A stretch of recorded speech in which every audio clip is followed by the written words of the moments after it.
Mobile launch ஆன உடனே யாரும் போய் வாங்காதீங்க.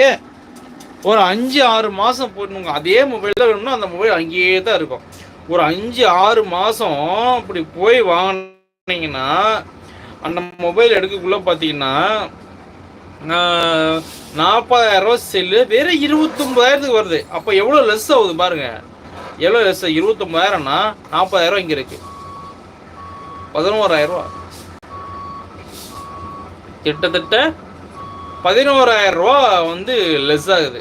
இப்போ 11,000 கொஞ்சம் காசா? ஒரு நாளைக்கு 1,000 சம்பாதிக்கிறோம். 1,000 11 நாள் நீங்கள் வந்து பகல், அதை 12 மணி நேரம் உழைச்ச காசு.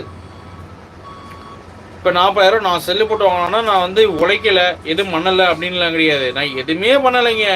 நான் போனேன், லோன் வாங்க போகிற இடத்துல ஒரு கையெழுத்து போட்ட 40,000 பணத்தை கொடுத்தாங்க. வாங்கிட்டு வந்து ஷோரூமில் கொடுத்தங்க.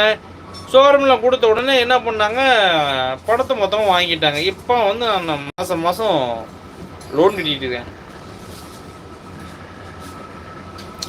நான் டிவியும் கட்டல, எதுவும் கட்டல. நான் பழத்தை வாங்கினேன். ஆனால் லோன் கட்டக்குள்ள 50,000 கட்டி முடிக்கணும். அதுதான் வந்து ப்ராஃபிட்டு. இப்போ இவனுக்கும் இன்ட்ரெஸ்ட்டு கிடையாது. நான் 20,000 இங்கே கொடுத்தாச்சு. இன்னும் சில்லுக்கு டிவியும் கட்டியாச்சு.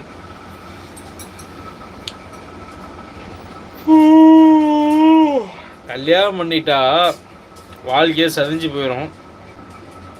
கல்யாணம் பண்ணுறதுக்கு முன்னாடி, அதாவது தாலி கட்டுறதுக்கு முன்னாடி 3 தடவை 3 முடிச்சு போடுறது தெரியுமா? அதை 3 தடவை யோசனை பண்ணிக்க. 3 தடவை யோசனை பண்ணிட்டு கல்யாணத்துக்கு வந்து கல்யாணம் பண்ணலாமா வேண்டாமா அப்படின்னு சொல்லிட்டு 3 தடவை யோசனை பண்ணுங்க. அப்போ தான் அந்த 3 தாலி கட்ட முடியும் உன்னால். 3 முடிச்சு தாலியில் 3 முடிச்சு கட்ட முடியும். 3 தாலியில் 3 முடிச்சு கட்ட முடியும். 3 முடிச்சு போட முடியும் கல்யாணம் பண்ணுறதுக்கு முன்னாடி. அதாவது தெரிஞ்சுக்கணும் மக்களே வந்து என்ன எப்படின்ட்டு. அதெல்லாம் எதுவும் தெரியாத வந்து நீ பாட்டு உள்ளே போய் கல்யாணம் ரைட்டு. நீங்களாம் எப்படி இருக்க கல்யாணம் தெரியுமா? ஒருத்தர் சொல்லுவாங்க, அதான் எங்கள் ரூமில் ஒருத்தர், நாங்கள்லாம் அந்த காலத்தில் என்னென்ன தின்னும் தெரியுமா அப்படிமானுங்க. அந்த காலத்தில் என்னத்தரா தின்னீங்க? சொல்லிட்டு தான் தின்னீங்க, வேற ஏதாவது தின்னீங்களா? அந்த காலம் நானே அந்த காலத்தில் பிறந்தவன் தான். 1993 தான் நான் பிறந்தேன். உடனே அந்த காலத்துக்கு போயிடுறேன். 2000 பிறக்கிறதுக்கு முன்னாடியே நான் பிறந்துட்டேன். 1993 நான் பிறந்துட்டேன். 2000 இவர் வந்து 1978 80 60 பிறந்திருக்கேன். அந்த காலம்னா என்ன? அந்த காலத்தில் என்னத்தை சாதிச்சு கிழிச்சாங்க? அந்த காலத்தில் இந்த காலத்துக்கு வரைக்கும் எனக்கு கோட்டையும் கட்டல, ஒன்றும் கட்டல. மக்களை ஏமாத்துறவன், அதாவது என்ன சொல்கிறான், மக்களை ஏமாத்துற முட்டாளி அவன் தான் இன்னைக்கு கோடீஸ்வரன். மக்களை எப்படியெல்லாம் அதாவது மூளை செலவு பண்ணுமோ அப்படிலாம் மூளை செலவு பண்ணி அவன் பணக்காரனாகிறான். எதுவுமே தெரியாமல் எல்லாம் தெரிஞ்சுட்டு தெரியாத மாதிரி இருக்கானுங்க பார்த்தியா? அவனும் அதிமுட்டாளுங்க.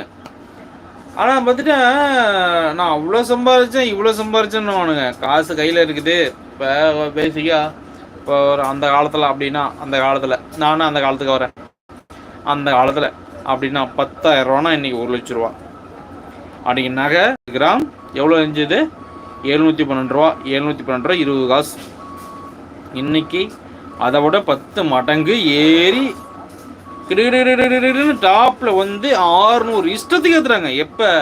அதாவது மன்மோகன் சிங் ஆட்சியில் இருக்கும்போது இந்த தங்க விலை ஏற கிடையாது, எதுவுமே கிடையாது. என்னைக்கு மோடிஜி வந்தார், மோடிஜி வந்து தாடிஜி நல்லா ஏற்றிவிட்டு போயிட்டீங்க தங்க விலைய. நிர்மலா சீதாராமனுக்கு ஒரு வணக்கத்தை போடு மாப்பிள்ளை, கோயம்புத்தூர்ல வணக்கத்தை போடு.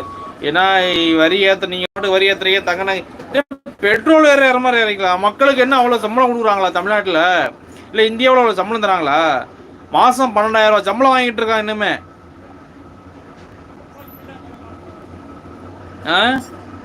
மாதம் வெறும் 12,000 சம்பளம் வாங்கிட்டு இருக்கான்.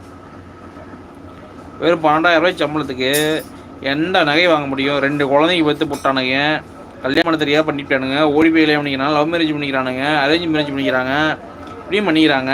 ஒன்றும் இல்லாதவங்களும் கல்யாணம் பண்ணிக்கிறான். 12,000 சம்பளத்தை வாங்கி மாதத்துக்கு இன்றைக்கி வந்து குடும்பத்தை சமாளிக்கணும்னா 8,000 10,000 வேணும். 10,000 இல்லாமல் எப்படி குடும்பத்தை சமாளிக்க முடியும்? கேட்குறேன். ஏதாச்சும் பதில் சொல்லுங்கப்பா. யாராச்சும் லைவ்ல வாங்க. லைவ்ல நான் முன்னும் பேசிகிட்டு இருக்கேன், தனியாக பேசிகிட்டு இருக்கேன். யாருமே வரலைன்னா நான் தனியாக உட்காந்துருக்கேன்.